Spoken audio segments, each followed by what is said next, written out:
What is up, internet? I am Taylor. Welcome to my channel, or welcome back to my channel, or whatever. Just welcome.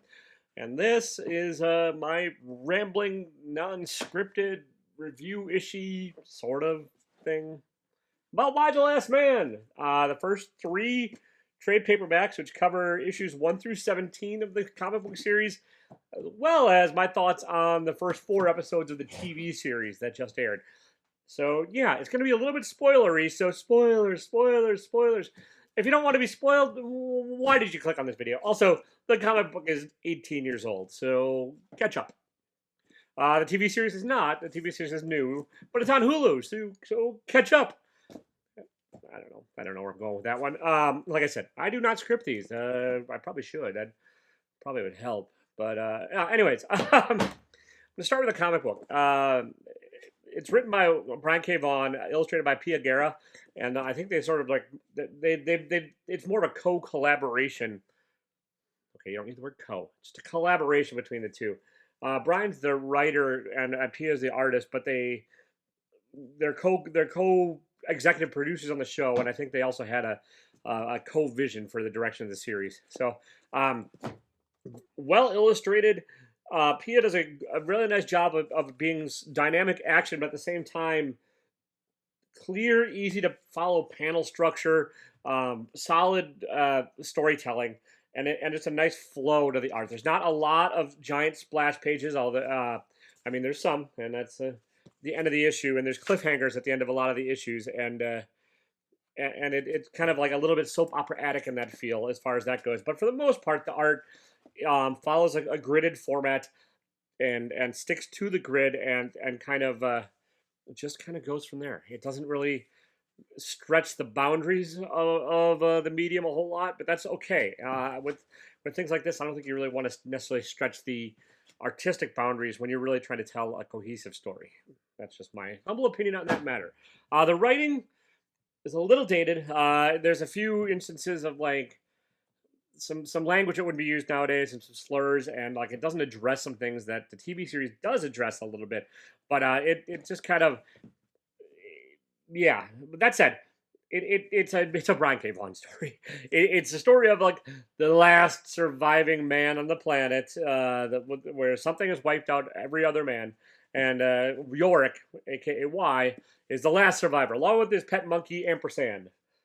Pet's a loose term. It's a service monkey, also a male. Which those are the sort of the mystery as to why these two survived, as well as the mystery of what caused the every man on the planet to die, and then Y's journey throughout this land. The comic is a bit soap opera-atic. There's things that happen that are fairly implausible. There's lots of coincidences that sort of like lead into each other, and like meetups that are fairly improbable, and situations that are kind of unlikely, even given this sort of kind of crazy premise of the series, but the comic book series. But it's a lot of fun, and it's a romp, as it were, and it's fairly quickly paced. You get the right off the bat, you learn every man on the planet's dead. And then you kind of just dive on in. It's sort of mostly told from the perspective of what's going on with Yorick, and the adventures that revolve around him, but he's usually the center stage of these adventures. And there's a cast of characters that go along for the ride, including Agent 355, which is a great character in the comics, as well as other folks that Y meets along the way. Y is also trying to find his sort of fiancée Beth throughout the series. And there's the adventure of that on that regard as well. But for the most part, it's like these volumes deal with trying to meet up with a geneticist and figure out what is going on, and then trying to like discover why Yorick lived and how to go from there. There's a lot more to it, and there's a lot of little adventures in here that I'm not going to touch on because I don't want to spoil everything. But it's kind of the gist of it. And like you do, by the time these first 3 volumes are done, you've met the geneticist, you've met some other cast of characters, you realize and then it's a cross-country chase for the most part. And that's the Brian K. Vaughan aspect. If you've read like Saga, there's a lot of that kind of elements in Saga too. It's like he's got the potential savior of the universe, and everybody's after them, and it's a Brian K. Vaughan thing. Runaways, same idea, like a bunch of teenage runaways, and the parents and everybody are after them. It's a bit of a trope for him as a writer, but this is probably one of the earlier examples of it, and it's not quite as fleshed out as some of his later writings and stuff. So there's some flaws in this, but I can overlook it because it's an easy read. It's a fun read. The lettering, I don't have anything to say about it, so that's good. And the coloring in these volumes, it's fairly bright, even though it's printed on newsprint. If you get a later reprint and they have not adjusted the color, it's probably going to look garishly bright because colors tend to like that have not been readjusted for different kinds of paper really tend to get real annoying when they get reprinted on other things. So if you can find these older volumes, I think these are probably out of print, but if you can find these, I got these very cheap on eBay. I'd recommend this or the individual issues if you want to keep the color kind of pure and true to what the original vision was. Now the show. The show's a slow burn. It takes all this sort of elements I sort of discussed in the about the comic for the most part, but it shifts things around a bit because it's a TV series, and it also the focus is not as heavily on Yorick. It really tells the story of other characters as well. Like Yorick's mother is featured heavily in the first couple issues.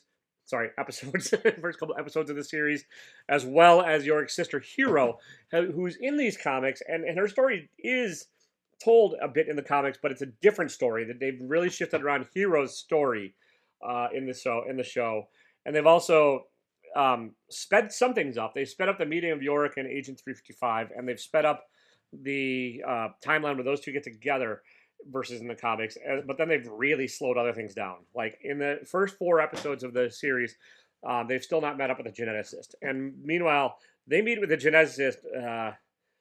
Where do they? I think by the end of this first trade, they meet up with the geneticist. So, it's a slow watch. It's got every episode I think of the show gets better as it goes, for the most part, but it's kind of reminds me of the first season of The Walking Dead, where it's just kind of glacially paced. There's just some issues where it's like you've got to speed some of this up.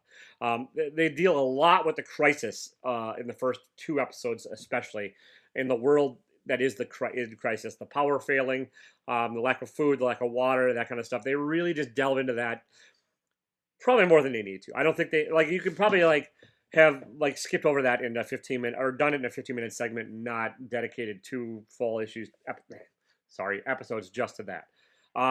But they did do some things that I really enjoy.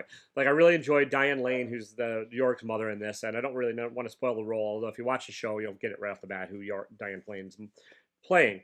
And they shifted some of the politics around of the characters, because it does feature some like Republican versus Democrat and some world issue stuff. They shifted some of that around in the show, and they also toned down some of the ridiculous elements of the comic. Like there's in the comic there's a quote unquote tribe of man-hating Amazons that are glad the men are gone, that wreak some havoc. They sort of do by the time you get to the end of episode 4 in the series, but it doesn't. It seems more quote unquote realistic, even though it's a fairly ridiculous premise. I mean, what kind of world would we live in if there's some kind of virus unleashed that affects the entire planet? Half people think it's fake. There's conspiracy theories abounding. Everyone's blaming other countries for it, and nobody really knows how to react. And the world's in chaos. That's not at all a realistic premise. Yeah. I think the show probably would have hit better if they were managed to get it out in like 2019 before COVID. They don't touch on COVID much, but they don't really touch on certain aspects of like the life we live in now. But like I think if they had a chance to redo it kind of just is hitting at the wrong time. I think for the show, it's some of the stuff that seemed really fantastical in the series and in the show now just sort of seems likely. Possibly, or like there's a chance it could happen now that we're living in the middle of a pandemic. And yes, we're still in the damn middle. Wear a mask, get vaccinated, you idiots. And don't take the horse pill, you stupid morons. Just for the love of... It's for horses. It's for worms. Just get vaccinated, wear a mask, get the booster shot. Let's get through this. Okay, that's enough of my diatribe on that. But yeah, it's just with the slow pacing, And the topic, I'd be surprised if the show survived all the way to the end. That said, it's on Hulu, and Hulu tends to give things a little bit more of a chance than network television and stuff. But we'll see. Some of the other things the show does better is it uh, deals with non-binary folks a bit. There's a trans man in the show that survives because it turns out that what has been destroyed or what is dead in the world is the Y chromosome. Can it? Why, Yorick? Why? And so, if there's no Y chromosome present in the individual, then that individual survives. That's kind of the rules of the world, I guess, that's been created. One of the things that really does badly, though, is the character of Yorick. Yorick is the most annoying, whiny, snivelly character in the TV series, and it's not good. Like, he's not a sympathetic character. He's a whiny brat just wants to go chase after his ex-girlfriend. Or not, yeah, sort of ex-girlfriend. In the comics, Yorick is an idiot and brash and foolhardy and dives on in head first to situations and gets himself into shenanigans. But he's not a whiny, sliveling moron. I mean, he still after his ex-girlfriend, but he also realizes that he probably is the most important piece of the puzzle in the world and is willing to like go along with the mission. In the TV show, not so much. And so that characterization I really, really dislike, and it's really annoying.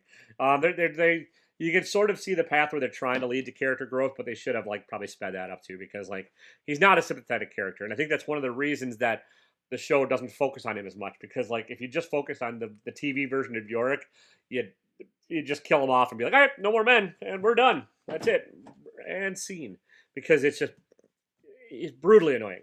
But there are some positives, like Diane Lane, great as his mother. The actress that plays Hero, I'm not sure, which is Yorick's sister, also does a pretty nice job. They changed the hero's backstory, and that makes more sense in the show than it does in the comic. But the standout really is Agent 3, the actress whose name is escaping me because I didn't look it up, so it's not really escaping me because I don't know it.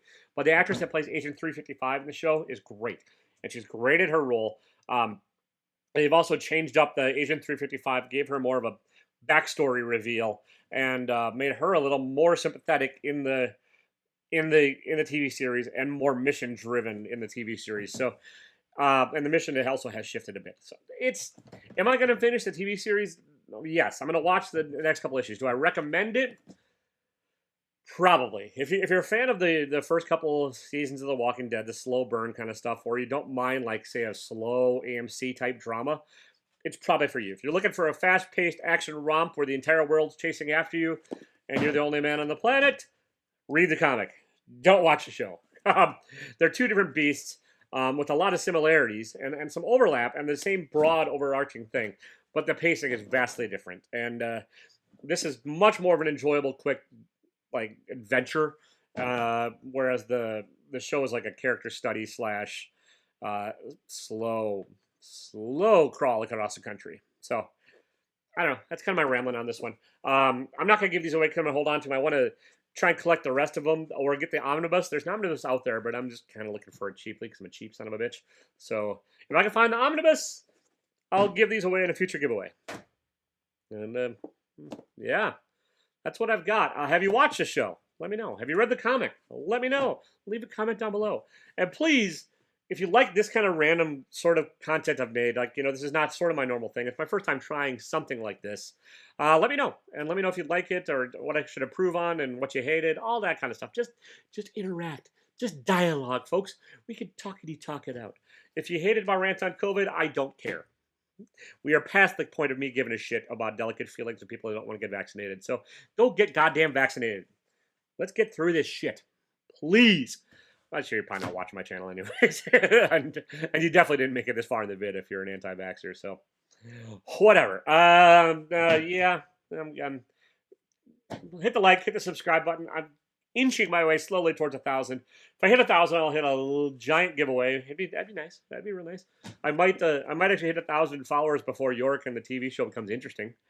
We'll see. It'll be a race. All right. Yeah, I'm gonna get out of here. Thanks a lot. I appreciate it. And don't be a dick, even if you're the last Y chromosome on the planet. See ya.